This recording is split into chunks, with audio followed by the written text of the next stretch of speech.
This one's a difficult one. Someone contacted me a while ago and told me that they had an alcoholic addict living in their house and that they were trying to help them. Obviously, some kind of a relationship.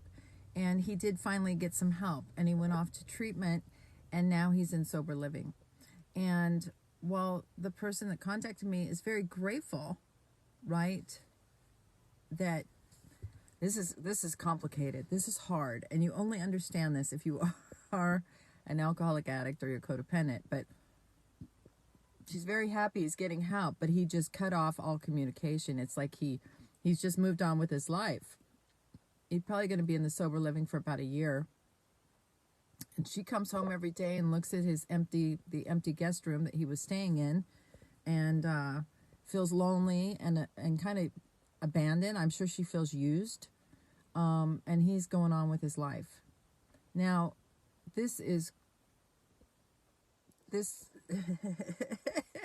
this happens a lot. And she asked me if I'd explain it from my side, meaning from his side, the alcoholic addict. She's not an alcoholic addict.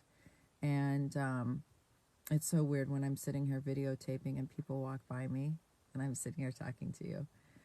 They look at me like I'm nuts. Okay, he's gone.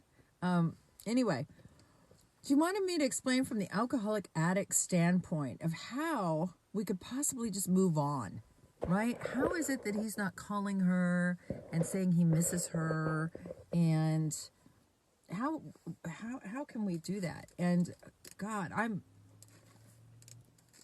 embarrassed to answer that question. And I'm sad to answer that question. And I wish it was different. But this is the way it is.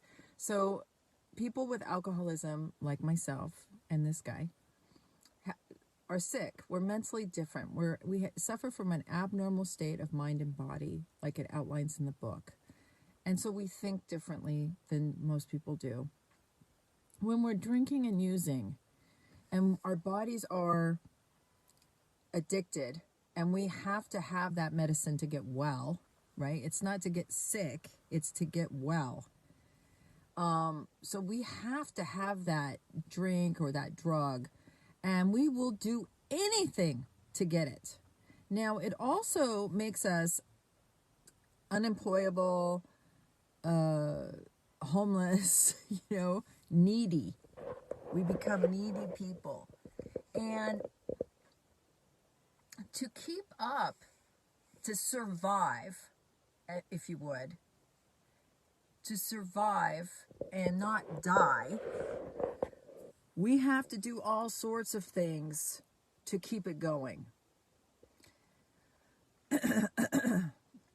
Like I said, this one's hard. This one's hard for me to say. I mean, I could say it, but I don't want to hurt anybody's feelings. Maybe it's best if I just say it. And I'll say it from my point of view, okay? And this is hard. When I was drinking and using, I would do anything to get well. Anything. I couldn't quit. So I had to lie, and I had to steal, and I had to do anything I could, even manipulate people to get what I needed. Not what I wanted. If I could do, I mean, you know me now, you see me, I'm pretty transparent, right? When I'm working a program of recovery, I really want to help people and I really want to be good. I try not to lie. I try not to, I don't steal, but when I'm drinking and using, there's a desperation. There's a mental thing. I'm like two people in one, okay? I'm a Jekyll and Hyde. When I'm sober, hi, how can I help you? When I'm drinking and using, I might say, how can I help you? But it's because I need something, right? You don't know what's coming up against you. If you are dealing with an alcoholic and addict and you don't know what you're doing, you better be careful, because we are dangerous people. We can turn on the charm and turn off the charm. We can use you up and spit you out and move you aside like you didn't even exist.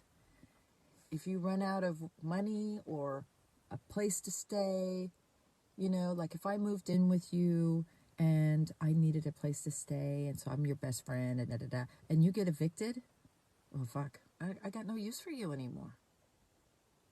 I got to find someone with a house, right? I got to find someone else. And it's not that I mean it. It's the way it is when you're trying to survive with this illness. It's so selfish and self-centered. All I do is think about myself. See, that's why I work a program of recovery. I'm trying to be a better person. I'm trying to add to the stream of life, not take. I'm a taker. My disease makes me a taker, a manipulator, a gaslighter, a blamer.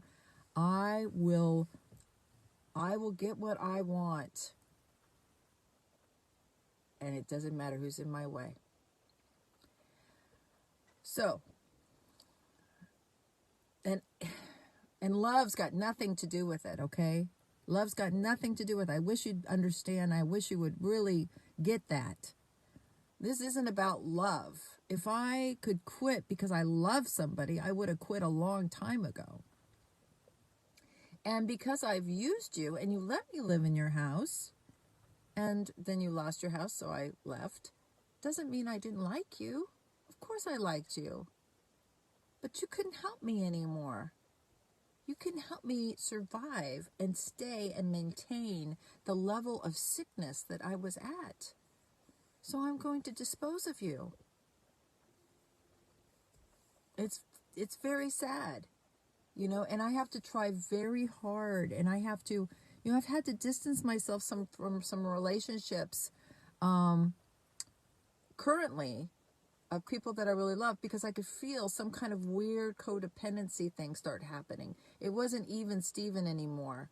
Something was changing, and I have to be really careful about that. I want to be really transparent with people. I don't want to use anybody. I don't want to make someone feel like I'm a burden. You know what I mean? I don't want to be a taker.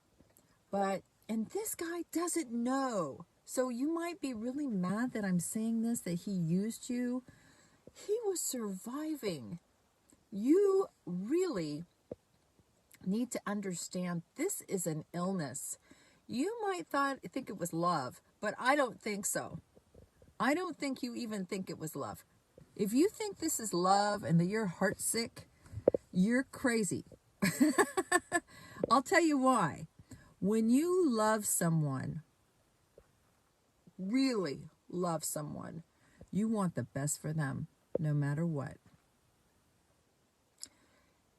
If my child moves across the country and decides she never wants to speak to me again, which could very well happen, and she wants to go on with her life, and she would be happy, I would be okay with that. I would be sad. I want the best for her. I want her to be happy and healthy. And maybe I'm not what makes people happy and healthy all the time. You know what I mean? Everyone, this is one life we all have, and we have to live it. So if this guy is trying to get sober and you really loved him, you would say, good for you. Good for you. You're going to make it. And I don't know about me and you, but I'll always be your friend because I love you. And you've meant so much to me, right? So you got to look at some of the stuff on your side. And when you're like that, when you're needy like that, alcoholics and addicts will come in and suck you dry. So you got to look at this. Take a look at yourself. Don't look at the other person. Let's look at yourself. Why are you mourning an empty guest bedroom? Right?